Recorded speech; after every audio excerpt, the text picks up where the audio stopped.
through the centuries. Wala, di ba wala ready? Sorry. Oh my gosh, that sucks. Wait, I need you to... Did you press go na? Yeah. Wait, stop it. To be...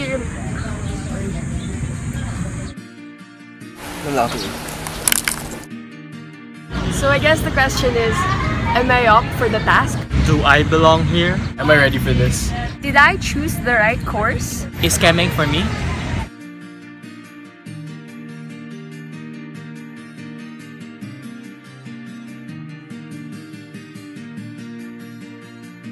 Since its humble beginnings, the field of chemical engineering has always aspired for excellence. Through the centuries, it has continued to develop innovations that reshape the world. As someone who would want to make this place a better home for humanity, as idealistic as that may sound, I see ChE as the perfect venue for me to utilize my passion in science in creating greener technology for the future. There were mistakes in the past, like the use of CFCs and excessive emissions of harmful gases. One pro about knowing the historical landmarks of chemical engineering is that by knowing the past, we're able to define what chemical engineering is in the present. So by knowing the different achievements that chemical engineers have done, we're able to see what chemical engineers are able to contribute to society today. Chemical engineering has seen some remarkable innovations in history, and we can see that without it, there would be a lot of fields today would not exist. And I think that it would be really interesting to be a part of that history, to be able to contribute something to society. Another pro is that we can use the historical landmarks of chemical engineering to shape our future.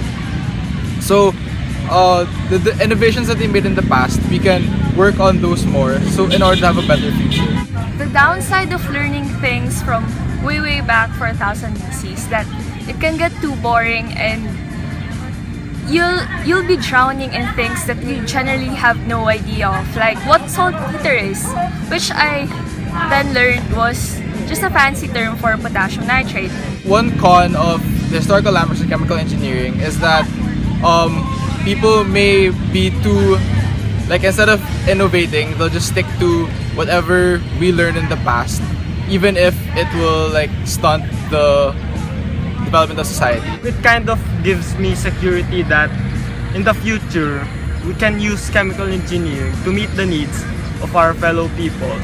But the disadvantage of that is not knowing whether it's still need that we're trying to solve, but rather if it's greed. It could be that because of all this power that you have in chemical engineering, it's very prone to a lot of the negative effects of human nature, and that scares me because I don't know if I'm ready for that side of chemical engineering. Learning things like where chemical engineering started piqued my interest and made me appreciate the course more. It shows how people are very innovative, and somehow I also wanted to be part of such a milestone. Now for other topics like ethics, engineering ethics. It's nice to know that in our field we have a code of ethics, because I think that we should all be guided, all chemical engineers should be guided by the same rules and regulations when morality and the law intersect. I like it when there's order. Like, oftentimes you get ourselves in compromising situations, and guides like this, the law, the knowledge in ethics, will be able to help us big time. I think that learning the laws and ethics of chemical engineering this early is very beneficial to the students, because it teaches the students at an early age how engineers should act in certain situations when they are already in the field. For example, the Gilbane gold case given to us was an example of what an engineer should do. Should he listen to his employers and not report the wrong things that the company was doing, or should he report even if it's taboo in engineering ethics terms? The only con is that what might be right for me might be wrong for others. Chemical engineers should always ensure that the processes and products that they make are safe to both the workers and the environment. As universal engineers, chemical engineers are uniquely positioned to serve as role models to different levels of an organization and to a wide variety of people in the community.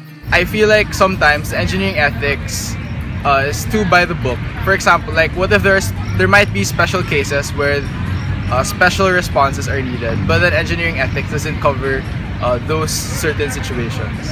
I believe though that we could still fix the ethics and the laws we have for chemical engineering, because on one part, though they do take into consideration the different scenarios for weird situations, I think that they don't take into consideration a lot about the opinion of the chemical engineer himself or herself. We as engineers should have our own say, should have more of a say in our field. I think that chemical engineering is a well-established discipline with all the laws and the regulations that have been provided in order to make sure that chemical engineering is a safe profession. But I think that in the Philippines, there should be a more strict way to manage the implementation of these laws. For example, the overall safety for the people and the environment. Chemical engineers have a heavy load of responsibilities on their shoulders. They deal with matters which put numerous lives at stake often. In line with this, they have made a set of regulations to serve as parameters for their undertakings. However, these are often in conflict with the goal of earning profit. But at the very least, these show a principled community composed of engineers who put the welfare of their people first above anything else.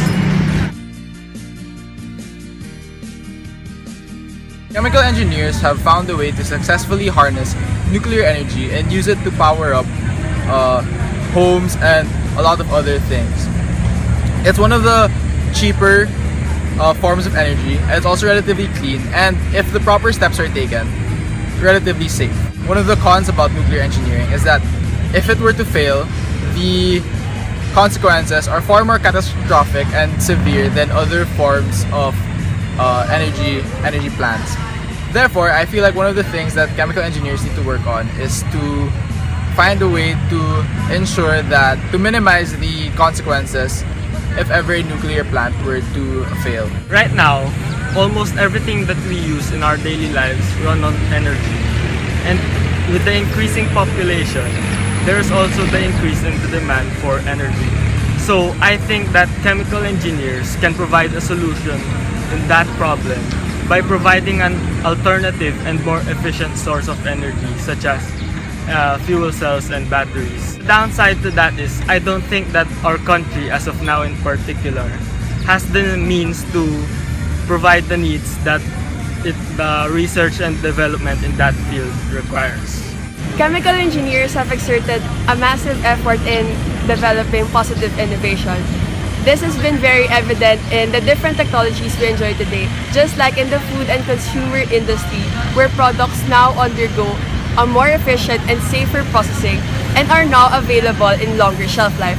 Though engineers under this field have received much controversy, they continue to perfect their craft and develop the processes they use in developing these products. Oil and gas has been a long-running and proud history, spanning now a multi-billion-dollar industry across the world. Of course, we are slowly approaching peak oil, and by that, we are slowly running out of our oil reserves. It would be nice to be a part of the Clean Energy Act to be able to produce alternative and renewable energy for the future. Although I'm not sure if we fully understand the consequences that could arise from that. Because as we knew it before, we've always had positive impacts coming from chemical engineering, but there were always unforeseen negative impacts from those positive things. I used to think that medicine is the right course for me. But on the last minute, I decided to go for chemical engineering, and I know I made the right decisions. The contributions of chemical engineering in the biomedical and pharmaceutical field just shows how chemical engineering is very versatile, and you have so many options in your hands. The only problem that I can see now is that the pharmaceutical industry and the biomedical industry is now a venue for business and profit, not anymore for the welfare of the public, which should be the main goal of every engineer. I think that the Philippines is a very nice place for energy and thermal engineering to prosper. because our country relies heavily on energy. Like Metro Manila hosts the worst traffic, hence more cars. And most Filipinos rely heavily on gadgets and technology for their daily lives, like keeping updated on their schools and in work. Chemical engineers in the field of environmental engineering are doing a lot to reduce the global carbon footprint as well as increase the amount of clean waste we are producing. And it would be an awesome thing to be a part of that field. I think it's going to be a long way before we get to the point where we are 100% sustainable, because as we know, our planet is finite, and I'm not sure if I can be useful for that. Process systems engineers are the ones responsible for the different chemical processes that happen in a plant. They're the ones who set and regulate the different variables in a plant to ensure that it will run at its maximum efficiency. I think that being a process systems engineer is interesting for those who want to be responsible for all the different processes that happen in a plant, because chemical engineers work in fields where there are different kinds of processes, and process systems engineers need to constantly be on top of the different things, that the different reactions that are going on in a plant. However, one of the not necessarily bad but scary things about being a process systems engineer is the pressure, because as I said before, you're responsible for all the different processes and reactions that occur in a plant, and usually those are a lot of different and complex processes. So if something wrong happens, or if the plant is not working at maximum efficiency, that is on the process systems engineer, and so that is a lot of pressure on them. The innovations made possible by chemical engineers are exciting and new. The possibilities are endless. Frankly, I am excited by the prospect of being part of a profession that is both cutting edge and imaginative. It's a lot of hard work and must be frustrating sometimes, but the end product will surely be worth it. In materials engineering, you get to know how stuff works. And not only that, you can also create new things or even modify products to make them even better. Cons? There's chemistry. Loads and loads of chemistry. You must have a strong foundation in chemistry, especially the theories in subatomic particles to the actual object, its properties and such. When it comes to careers, diversity and variety are the perfect words to describe the possibilities that await you in chemical engineering. One of the examples would be electrochemical engineering, where you would have the chance to improve the mobilization of people and products through better transportation. Though they have always been called out in issues such as pollution and unsafe resource extraction, they are giants who make the growth of an economy possible.